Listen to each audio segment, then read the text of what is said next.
नमस्कार, मुंबई आउटलुकमध्ये तुमचं स्वागत आहे। आज दिनांक 30 सप्टेंबर 2024। बघूयात आजच्या दिवसातील टॉप 10 घडामोडी।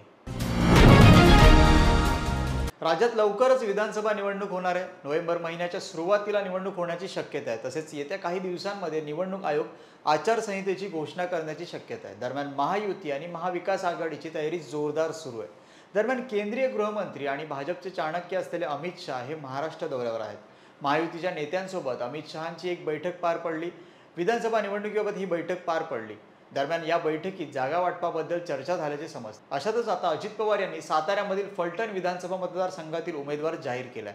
फलटण विधानसभा निवडणुकीसाठी उमेदवाराची घोषणा केली आहे। अजित पवार यांनी विद्यमान आमदार दीपक चव्हाण यांना पुन्हा एकदा उमेदवारी दिली।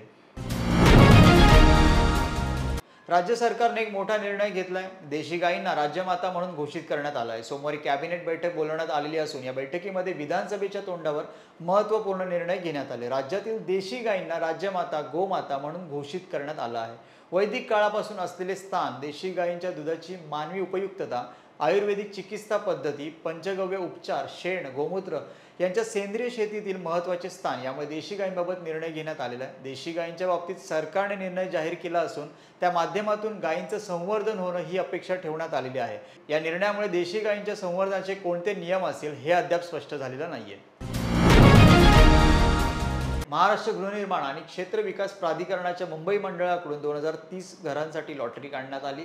लॉटरी प्रक्रियेतील प्रारूप यादी म्हाडाने जाहीर केली। म्हाडाची सोडत 8 ऑक्टोबरला काढली जाणार आहे, पण त्याआधीच 6 घरांचे विजेते ठरले आहेत। त्यात स्वाभिमानी शेतकरी संघटनेचे अध्यक्ष राजू शेट्टींचा समावेश आहे। लोकप्रतिनिधी कोट्यातून त्यांनी अर्ज भरला होता। माजी खासदार राजू शेट्टी यांनी पवईतील घरासाठी अर्ज केला होता। पवईत लोकप्रतिनिधी कोट्यातील 3 घरं होती। या 3 घरांसाठी केवळ एकच अर्ज आला, तो अर्ज राजू शेट्टींचा आहे।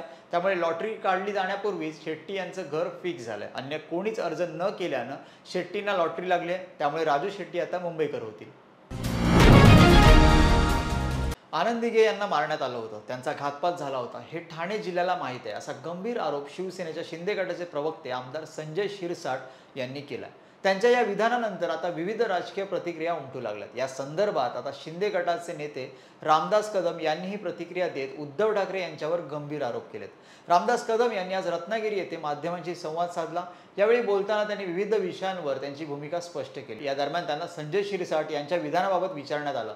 या संदर्भात बोलताना उद्धव ठाकरे यांनी आनंद दिघे यांचे खच्चीकरण करण्याचं काम केलं असा आरोप त्यांनी केला। भाजपचे आमदार नितेश राणे यांच्या विरोधात अमरावतीच्या अचलपूरमध्ये गुन्हा दाखल करण्यात आला आहे। नितेश राणे यांनी काल म्हणजेच हिंदू जन आक्रोशन सत्तेत वादग्रस्त वक्तव्य केल्याप्रकरणी त्यांच्यावर हा गुन्हा दाखल करण्यात आला आहे। यात धार्मिक भावना दुखावणे कलम 196 अंतर्गत गुन्हे दाखल करण्यात आल्याची माहिती पुढे येते। इम्रान खान आणि अस्मल खान यांनी अचलपूर पोलीस ठाण्यात तक्रार देत आमदार नितेश राणे आणि सागर भैया बेग कोपरगाव या दोघांवर तक्रार दाखल केली। या तक्रारीवरून पोलिसांनी हे गुन्हे दाखल करून घेतलेत।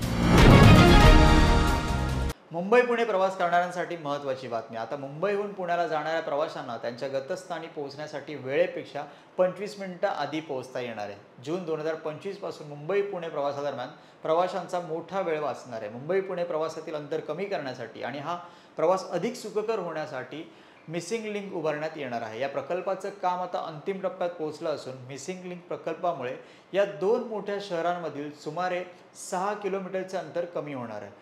मुंबई पुणे अंतर कमी करण्यासाठी 2 डोंगरामध्ये देशातील सर्वात उंच केबल ब्रिज तयार केला जातोय।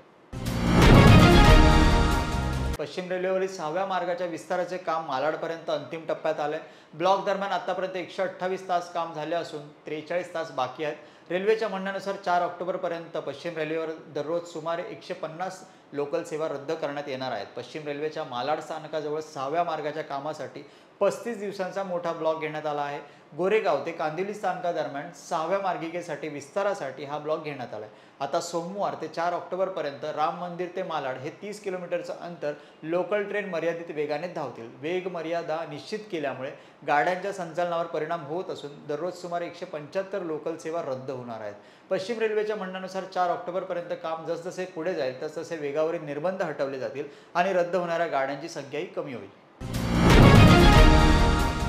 लाडकी बहीण योजनेच्या माध्यमातून स्त्रियांऐवजी पुरुषांनीच एक किंवा एकापेक्षा जास्त अर्ज केल्याचा प्रकार पुढे आला। असे प्रकार रोखण्यासाठी राज्य शासन कठोर पावलं उचलत असून अशा लोकांच्या बँक खात्यावर कारवाई होणार आहे। एका व्यक्तीने लाडक्या बहीण योजनेचे 38 अर्ज भरून पैसे उचलण्याचा प्रकार 2 दिवसापूर्वी उघड झाला होता। राज्याच्या महिला आणि बालकल्याण मंत्री अदिती तटकरे म्हणाल्या की प्रशासनाच्या निदर्शनास आले आहे की मुख्यमंत्री लाडकी बहीण योजनेस एका व्यक्तीने 38 अर्ज भरलेत।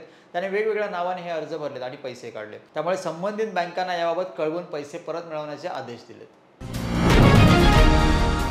बॉलिवूड स्टार मिथुन चक्रवर्ती यांना दादासाहेब फाळके पुरस्कार प्रदान करण्यात येणार आहे। भारतीय चित्रपटसृष्टीतील महत्त्वपूर्ण योगदानाबद्दल त्यांना हा पुरस्कार प्रदान करण्यात येतोय। 8 ऑक्टोबर रोजी त्यांना हा पुरस्कार प्रदान करण्यात येणार आहे। केंद्रीय माहिती व प्रसारण मंत्री अश्विनी वैष्णव यांनी ट्विटरद्वारे ही माहिती दिली।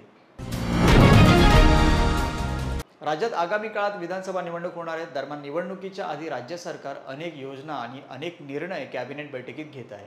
दरम्यान आज राज्य सरकारची कॅबिनेट बैठक पार पडली। या बैठकीत मराठा आरक्षणाविषयी एक महत्त्वाचा निर्णय देखील घेण्यात आला आहे। राज्य सरकारने कॅबिनेट बैठकीत माजी न्यायमूर्ती शिंदे समितीचा दुसरा आणि तिसरा अहवाल स्वीकारला आहे।